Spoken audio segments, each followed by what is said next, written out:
श्री हरि विष्णु भक्तों, आइए सुनते हैं सफला एकादशी व्रत कथा।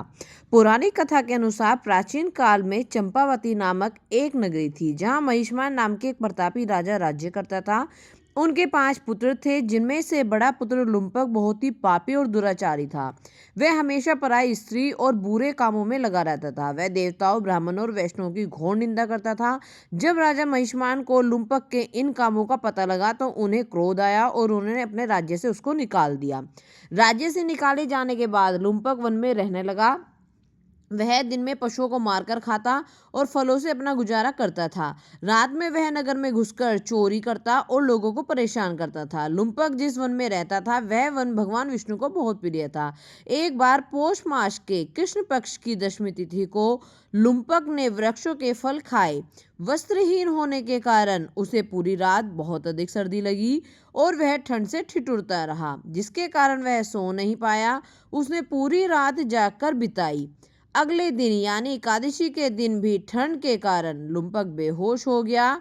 दोपहर होने पर जब सूर्य की गर्मी से उसे कुछ होश आया तो वह भोजन की तलाश में वन में गया, लेकिन शिकार नहीं कर सका। वह जमीन पर गिरे हुए कुछ फल लेकर पीपल के वृक्ष के नीचे आया। जिस पीपल के वृक्ष के नीचे वह रहता था उसे वन में एक महान देवता माना जाता था। तब तक सूर्यास्त हो चुका था। भूख लगने पर भी उसने फल नहीं खाए और पीपल के पेड़ की जड़ में रखकर दुखी मन से कहा, इन फलों से लक्ष्मीपति भगवान विष्णु संतुष्ट हों। इसके बाद भी लुम्पक रात भर नहीं सोया और अपने कर्मों पर पश्चाताप करता रहा। इस प्रकार अनजाने में ही लुम्पक से दशमी को रात भर जागरण और एकादशी का उपवास हो गया और रात में पीपल के वृक्ष के नीचे जागरण हो गया, जिससे सफला एकादशी व्रत के नियमों का पालन हो गया। इसलिए सफला एकादशी के व्रत के प्रभाव से लुम्पक के सभी पाप नष्ट हो गए। दूसरे दिन सुबह होते ही अनेक सुंदर वस्तुओं से सजा हुआ एक दिव्य रथ लुम्पक के सामने आकर खड़ा हो गया। उसी समय एक आवाज निकली जिसमें कहा गया, हे युवराज, भगवान नारायण के प्रभाव से तेरे सभी पाप नष्ट हो गए हैं। अब तुम अपने पिता के पास जाओ और राज्य प्राप्त करो। लुम्पक अत्यंत प्रसन्न हुआ और उस आवाज को सुनकर भगवान को प्रणाम किया।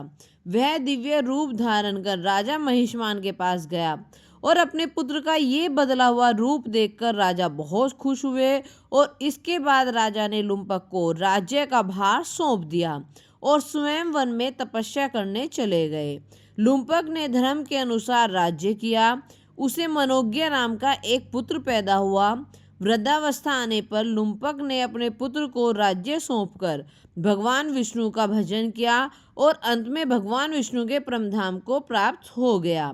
हिंदू धर्म में ऐसा माना जाता है कि साल की इस एकादशी का व्रत करने से जीवन में हर काम में सफलता मिलती है और उनके जीवन में किसी भी तरह की कोई बाधा या कोई समस्या नहीं आती है। सफला एकादशी के दिन विधि विधान से पूजा और व्रत करने से जीवन में सभी प्रकार के सुखों की प्राप्ति होती है।